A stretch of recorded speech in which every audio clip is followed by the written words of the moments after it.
आपण आता आलेलो आहोत राधारमण या मंदिराला भेट देण्याकरता आणि आता नुकताच पडदा उघडलेला आहे राधारमण यांच्या दर्शनाकरता। वृंदावनामध्ये राधा आणि श्रीकृष्णांचे जे 7 सर्वात आदरणीय विग्रह आहेत, प्राचीन मंदिरं आहेत, त्यापैकी एक म्हणून राधारमण यांची गणना होते। या मंदिरामध्ये कृष्णाची मूळ शाळीग्राम देवता राधेसोबत आहे। राधारमण म्हणजे श्री राधेचा प्रियकर म्हणजेच रमण। या मंदिराची स्थापना 500 वर्षापूर्वी गोपाळ भट्ट गोस्वामी यांनी केली। नेपाळमध्ये गोपाळ भट्ट प्रसिद्ध काली गंडकी नदीमध्ये स्नान करण्यासाठी गेले असताना ते सूर्याला अर्घ्य देण्याकरता नदीमध्ये जेव्हा जेव्हा हात टाकत होते तेव्हा तेव्हा प्रत्येक वेळेस त्यांच्या हातामध्ये एक शाळीग्राम येत होता आणि असे 12 शाळीग्राम त्यांना तिथून मिळाले। ते 12ही शाळीग्राम घेऊन गोपाळ भट्ट गोस्वामी हे वृंदावनामध्ये आले। असे मानले जाते की एकदा एक श्रीमंत माणूस वृंदावनामध्ये आला होता आणि त्याने गोपाळ भट्ट स्वामींना आपल्या शाळीग्रामासाठी विविध प्रकारचे कपडे त्यानंतर दागिने त्यांना भेट म्हणून दिले। गोपाळ भट्ट यांना त्यांच्या गोल आकाराच्या शाळीग्रामासाठी त्यांचा वापर करता आला नाही। देणगीदाराला देवतेची सजावट दुसऱ्याला देण्याचा सल्लाही त्यांनी दिला। असे मानले जाते की दात्याने त्यांना परत घेण्यास नकार दिला आणि गोपाळ भट्टांनी ते कपडे आणि दागिने आपल्या शिलेजवळच ठेवले। पौर्णिमेच्या दिवशी संध्याकाळी आपल्या शाळीग्रामास नैवेद्य अर्पण केल्यानंतर गोपाळ भट्ट यांनी त्यांना टोपलीच्या खाली विश्रांती करण्याकरता झाकून ठेवले। रात्री उशिरा गोपाळ भट्टांनी थोडी विश्रांती घेतली। पहाटे यमुना नदीमध्ये स्नान करण्यासाठी गेले। स्नान करून परत आल्यानंतर त्यांनी पूजा करण्यासाठी शालिग्राम उघडले आणि त्यांना एकदम ते बघून धक्काच बसला, कारण त्यांच्यामध्ये बासरी वाजवताना श्रीकृष्णाची देवता त्यांनी पाहिली। आता फक्त 11च शालिग्राम बाकी होते आणि दामोदर शिला त्रिभंगानंद कृष्णाचे सुंदर त्रिगुणी वाकलेले रूप म्हणून एक शालिग्रामामधनं मूर्ती प्रकट झाली। अशा रीतीने पवित्र शालिग्राम शिलेतून राधारमण हे परिपूर्ण देवता रूपात प्रकट झाले।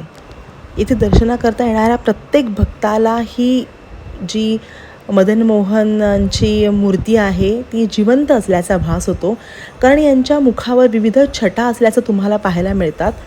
यांना नैवेद्य दाखवून झाल्यानंतर जो भोग असतो तो भोग ग्रहण केल्यानंतर राधारमण हे तृप्त होतात। खिरीचा भोग असतो, लाडवांचा भोग असतो आणि प्रत्येक वेळेस भोग दाखवल्यानंतर पडदा उघडल्यानंतर तुम्ही यांचं मुखदर्शन जर कराल तर तुम्हाला त्या मुखामध्ये विविध छटा बघायला मिळतील। कधी एकदम जास्त हास्य चेहऱ्यावर दिसेल आणि ते हास्य करत असताना आतमधल्या दातांचंही दर्शन होतं। कधीकधी असं वाटतं की नाही, राधारमणांनी पूर्ण त्यांचं तोंड जे आहे ते बंद केलेलं आहे। अशा विविध छटा ते भक्तांना दाखवत असतात आणि असं रूप पाहताना तुम्ही त्यांच्याकडे एकटक पाहत राहता आणि कधीही तुमच्या डोळ्यातनं अश्रूंच्या धारा यायला लागतात हे तुम्हालाच कळत नाही। राधारमणजींचा प्रसाद गोस्वामी कुटुंबातील पुरुष सदस्य मंदिराच्या स्वयंपाकघरातच तयार करतात। जेव्हा मंदिर बांधले तेव्हा सुरुवातीला मंत्राच्या उच्चाराने इथे एक अग्नी पेटवण्यात आला होता आणि तो अग्नी अजूनही चालू आहे आणि त्या अग्नीमध्येच अजूनही स्वयंपाक केला जातो। गोस्वामी कुटुंबांना त्यांच्या वैयक्तिक सेवा कालावधीसाठी आगाऊ कॅलेंडर दिले जाते, त्यानुसार ते सेवा करतात।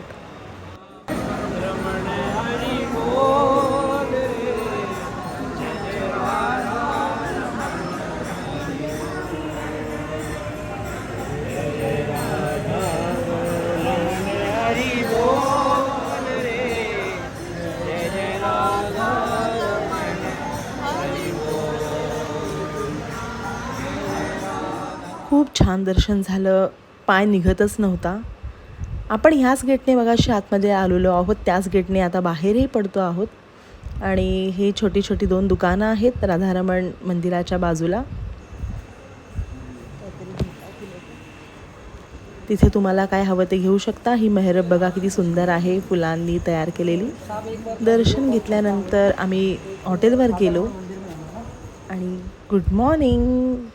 आज आहे 10 तारीख आणि सकाळची वेळ आहे आणि भरपूर पाऊस पडतो आहे वृंदावनमध्ये, बघू शकता मगाशी इथे जे पाणी साठलं आहे पार्किंगमध्ये ना, तिथे मगाशी एक मोठी गाडी अडकली होती. कशी बशी ती काढली गाडी. पाऊस बघा किती पडतो. आम्हाला खरं आज निधिवनला जायचं होतं. निधिवनचं दर्शन राहिलं आहे आमचं. बघू आता पाऊस किती आहे त्याप्रमाणे, कारण आता आपल्याला चेकआउटसुद्धा करायचं आहे आणि आज निघायची वेळ आहे वृंदावनमधनं. पाय निघत नाही आहे पण जावं तर लागणारच. आहे 10 सप्टेंबर आणि आम्ही आता निघालो आहोत एअरपोर्टसाठी. आम्ही आता चेकआउट करतो आहे रूममधून. 11 वाजलेले आहेत. अखेर आमचा निधिवनला जाण्याचा प्लॅन ठरला. निधिवनला जातोय आम्ही. पाणी भरलंय खाली, पाऊस खूप असल्यामुळे.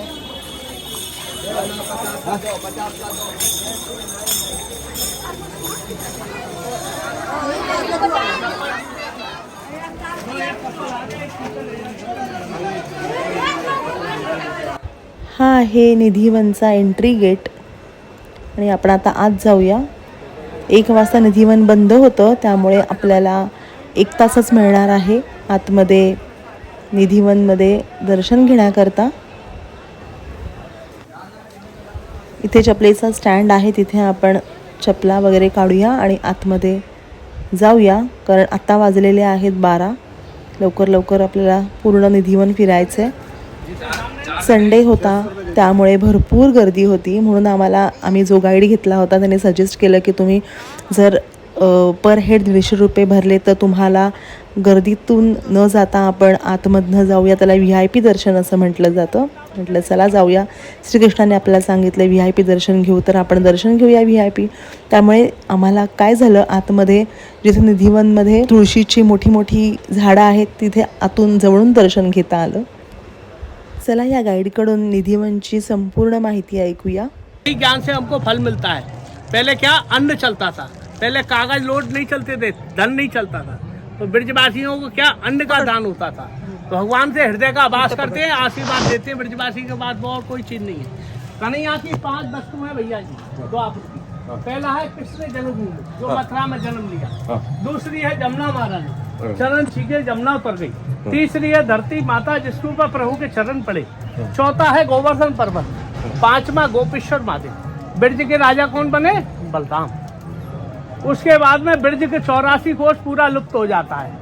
बलराम जी भी लुप्त हो जाते हैं. कन्हैया तो द्वारकाधीश बन जाते हैं. परसों की कह दे. हे जे सगळी झाडं दिसतं आहेत ही तुळशीची झाडं आहेत आणि पाऊस आला होता म्हणून इथे पाणी मिळालं या झाडांना, नाहीतर या झाडांना पाणी वगैरे घालण्याची काही गरज लागत नाही. आणि असा समज आहे की हीच झाडं सगळ्या गोपिका आहेत आणि रात्री रासक्रीडा जेव्हा श्रीकृष्ण येतात इथे राधेसोबत रासक्रीडा करतात त्यावेळेस या सगळी ही झाडं जी आहेत त्या गोपिका म्हणून रासक्रीडेमध्ये सामील होतात. तो जो 8 सती थी, तो 8 कलयुग का समय आया तो 8 पुरुष बना के बैठे थे. किसने भेजे, राधा रानी. क्या बना के, पुरुष. इधर से आना है. तो वो बड़े हुए, उन्हीं ने 84 कोष का भोज किया. क्या किया, भोज. तो उन्हीं ने उजाला किया. हरिदास जी का करण हुआ हरिगढ़, मुसलमानों ने कर दिया अलीगढ़. अब 1 मिनट इसका पूरा स्टोरी सुनिए, भीड़ में नहीं सुन पाऊंगा. तो उनने कर दिया, पहले क्या था, हरिगढ़. मुसलमानों ने कर दिया अलीगढ़. उनके पिताजी का नाम है आसुदी महाराज. पहले क्या था, हरिगढ़. मुसलमानों ने कर दिया अलीगढ़. उनके पिताजी का नाम है आसुदी महाराज. सनाट ब्राह्मण है. उनके घर में जन्म लिया. उनका नाम रखा गया श्री हरिदास. जब वो 30 वर्ष की उम्र हुई हरिदास जी, तो सपना दिया बलराम जी ने, जहाँ आप हम आपके हृदय में. निधि वन में प्रिया पीतम बसे, वहीं हम बसे. वो कहते हैं निधि वन, वन तो बहुत बड़ा है, हम कैसे ढूंढेंगे. वो कहते हैं घर में गौ माता है, उसको आगे आगे रखना है, पीछे पीछे आपको चलना है. तो हरिदास जी बोले थे वहाँ नदी भी पड़ेगी जमुना, तो मैं कैसे चलूँगा. तो वो कहते हैं पहले हवाई जहाज ट्रेन नहीं चलती थी, कोई घोड़ा गाड़ी नहीं चलती थी, तो उनके लिए गौ की पूंछ पकड़ के, पूंछ का हाथ लगा के आगे यहाँ वृंदावन. तो यहाँ गौ माता आ जाती है तो बीच में पड़ता है ललता कुंड. मैं आपको दिखाऊंगा. तो पहले कच्चा था, जो द्वापर में ललता विशाखा बोली कन्हैया सबको प्यास लगी है. कृष्ण बोलते हैं आप अनेक गोपी हैं प्रभु, जमुना जाइए, बहता हुआ पानी है, खूब पीना खूब नाना. बोलती माँ तो नाग है, कालिया नाग. क्या है, पशु उड़ता है, कालिया नाग ग्रहण करता है, गौ जल पीती है, मर जाती है. और सुवन से रोने लगी तो गोपी के लोग कन्हैया देख रहे हैं, बड़े ही रो रही हैं सब गोपी लोग।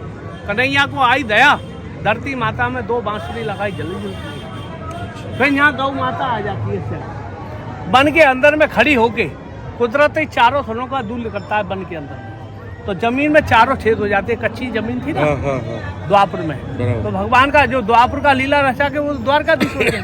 तो गौ माता के चारों थनों का दूध निकला, तो उसमें राधा कृष्ण नहा बलराम जी नहा रहे हैं। जागृत हुआ हरिदास जी को यहाँ तो प्रभु है, तीनों को हृदय में बसाया। बलराम मंदिर बनाया जमुना के पास में, वो है वृंदावन बिहारी, उन्हीं के नाम से ये वृंदावन नगर बसा। अच्छा, क्या बसा? नगर।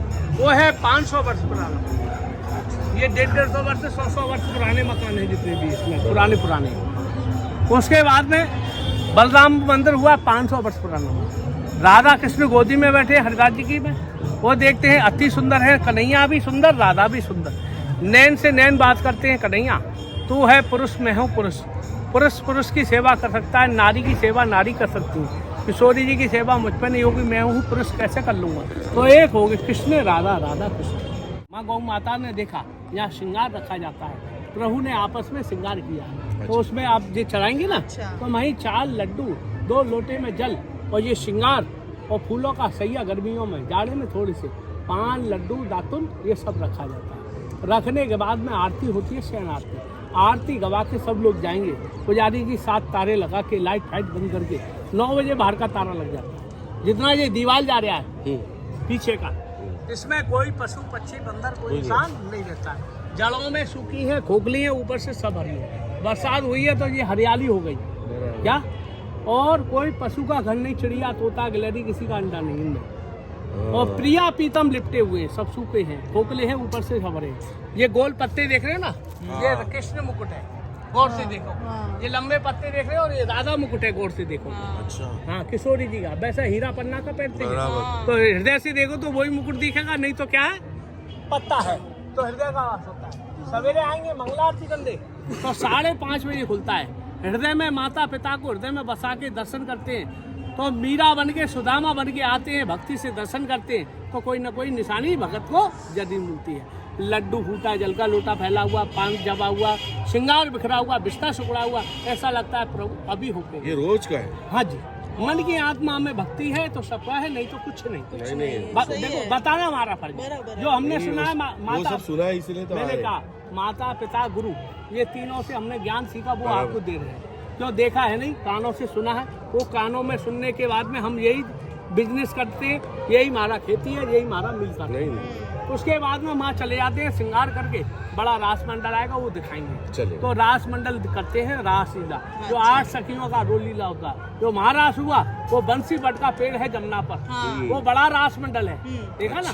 वहाँ भगवान ने महारास लीला चाया, तो शंकर जी आए नारी बन के। क्या बन के आए? नारी। तो शंकर जी को देख रहे हैं सब गोपी लोग और सब ग्वाला। कृष्ण और राधा बोलते हैं, ये हमको कोई नहीं देख रहा, इसमें क्या खूबी है, देखो तो सही प्रभु। तो प्रभु ने पकड़ लिया हाथ, आप ये बताओ पहले कहाँ से आए हो? आप तो बड़ी सुंदर नृत्य कर रही हो, और बड़ी सुंदर हमारे ग्रुप की नहीं हो, और बड़ी नृत्य कर रही हो, बड़ी सुंदर, और ये सब तुमको देख रही हैं, हम भी आपको देख रहे हैं, आप कहाँ से आई हो बताओ? वो बोले, प्रभु मैं तो कैलाश से आया हूँ, कोई पुरुष हूँ और नारी बन के आना पड़ा, जो आपको मैं नारी के दर्शन में मेरे को मुँह खोलो, उनका मेरा देखो सब हंसी करेंगे। तो उनके बोलते हैं, कन्हैया सब तुम्हारी हंसी होगी, तुमके घर बसेंगे। तो मुंह खोला तो आधा रूप नारी का, आधा रूप पुरुष का। तो गोपीश्वर महादेव वृंदावन छोड़ के नहीं गए, वो वहीं बासी है।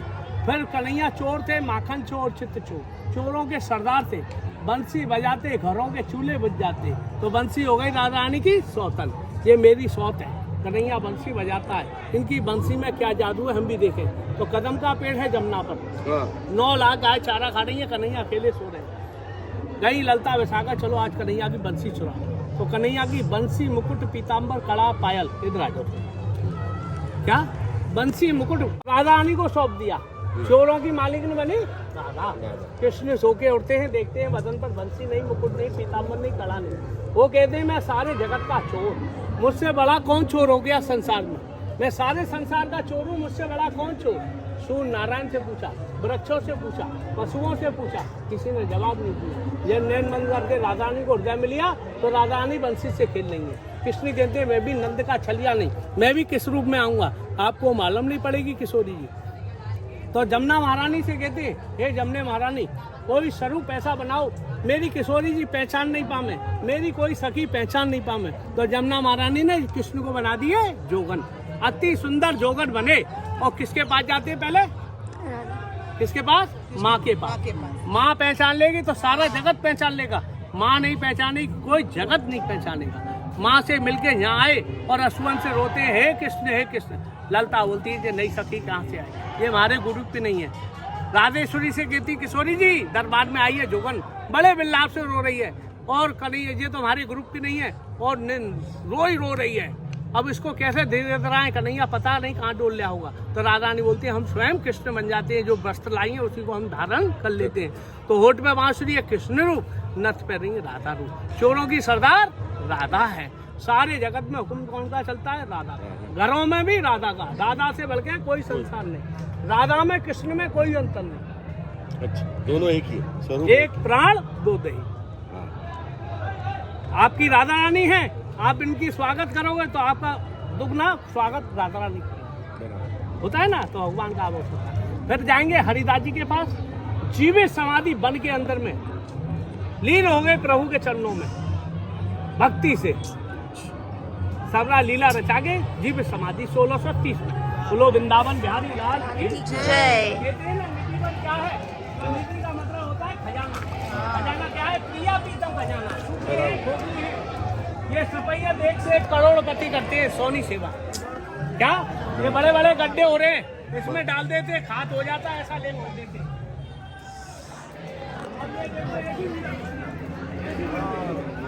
परेशानी हो जाती है, और इसमें हम समझाते तो लोग बाग हमको गाली देते, इसलिए एकांत में समझाना हमारा बराबर है।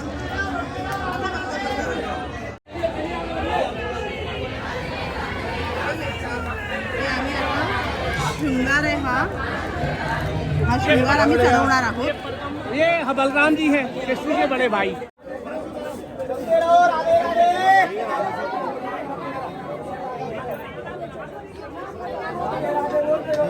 जमुना का शोध मिल गया है, पहले शोध नहीं था, पहले शोध नहीं था, काली नाग था। भगवान ने खोदा तो शोध मिल गया, तो जमुना में चढ़ा जाता है। जमुना का पानी चढ़ता है तो यहाँ आ जाता है, जो वो नाली दिख रही है, दिख रही है बराबर। हाँ, चलें अब, आओ देख लिया बेटी।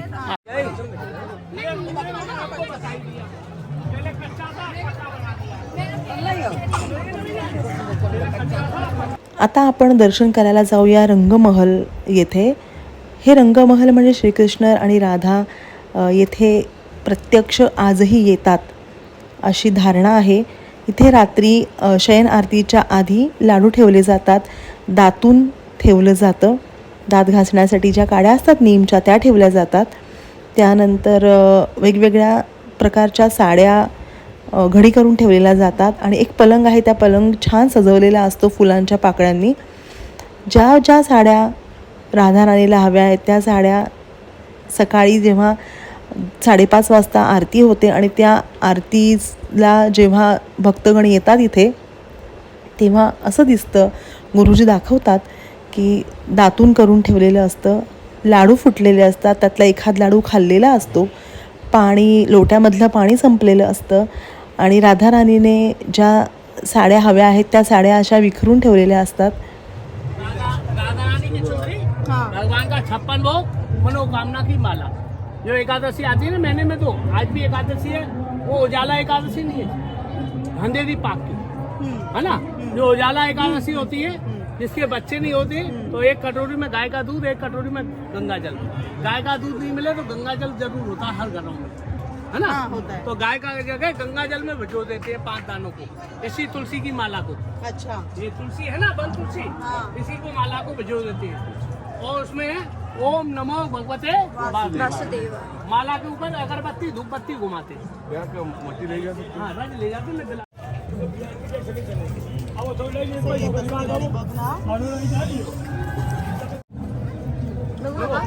इसको ऐसे ये रज है प्रभु हाँ। की, ऐसे लगाएंगे, देखो हाँ, क्या है ये मैं लगा रहा हूँ जो, और थोड़ा ये ब्रज है, ये हृदय में लग गई और प्रभु का वास हो गया। बराबर। ये नहीं सोचना ये रज है चरणों की, नहीं बराबर है। देखो गऊ की, पशु पक्षी की, और गौ माता के बाद में कन्हैया और राधा रानी, गोपी और ग्वाला, सब इसी रज पे डोले हैं द्वापुर में।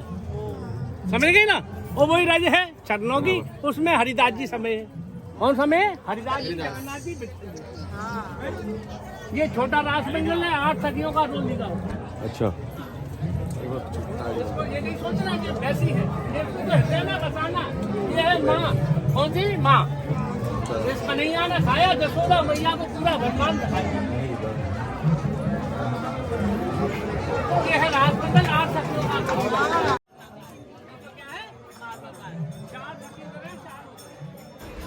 आपण जो मगाशी रंगमहाल पाहिला त्या रंगमहालामध्ये सगळा साज शृंगार केल्यानंतर श्री राधा आणि श्रीकृष्ण आपल्या सखींसोबत इथे रात्री रासक्रीडा खेळतात अशी धारणा आहे.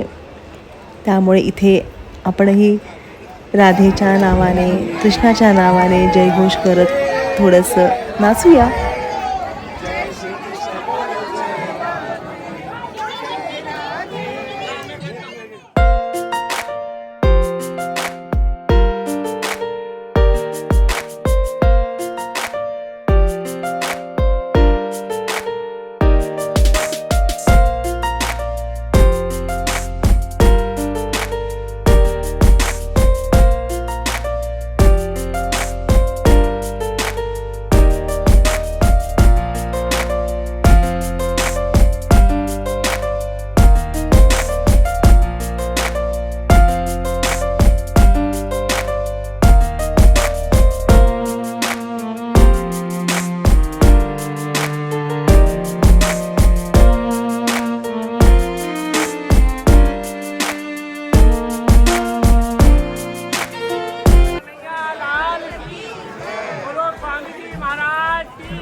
आज के आनंद की जय जय श्री राधे।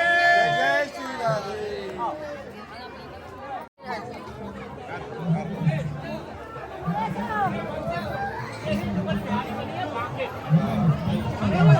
यहाँ तो राधा आई है पूरे ब्रिज में, कन्हैया नहीं आए।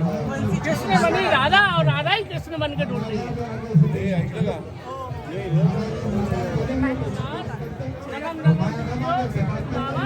वाह महाराज, वाह, जय हो महाराज की।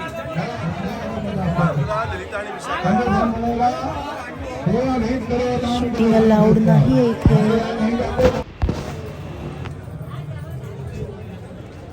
हे गाईड असं सांगत होते की या निधिवनच्या आजूबाजूला जी घरं आहेत त्या घरांना रात्री इथे जी श्रीकृष्ण आणि राधेची रासक्रीडा चालते ती काहीही दिसत नाही, पूर्ण काळोख असतो. कधी कधी त्यांना घुंगराचे आवाज वगैरे ऐकू येतात जर त्या पद्धतीचाच भक्त असेल तर, नाहीतर तेही नाही. लीला आहे शेवटी श्रीकृष्णाचीही. दिवसभर ह्या निधिवनच्या झाडांवर माकडं खेळत असतात, नंतर चिमण्या, वेगवेगळे पक्षी असतात. पण संध्याकाळ झाली की इथे एकही पक्षी, एकही माकड राहत नाही, सगळे निघून जातात. आणि ॲट लास्ट आम्ही पोचलो एअरपोर्टवर. आमची खूप घाई झाली कारण तिथून आम्हाला जास्त वेळ लागला. G20 चालू होतं त्यामुळे थोडं ट्रॅफिक लागलं दिल्लीवर येताना, एअरपोर्टला येताना. आता आपण जाऊया घरी. आणि प्लेनमधनं मी हा छान सनसेटचा व्ह्यू होता. छान दिसते बघा, एकदम जवळून दिसतोय हा सनसेट होताना.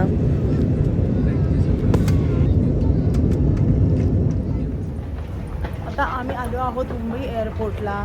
अशा प्रकारे आमची मथुरा, वृंदावन, गोकुळ, गोवर्धन ही यात्रा समाप्त झालेली आहे. तेव्हा पुन्हा भेटूया पुढच्या व्हिडिओमध्ये. तोपर्यंत राधे राधे.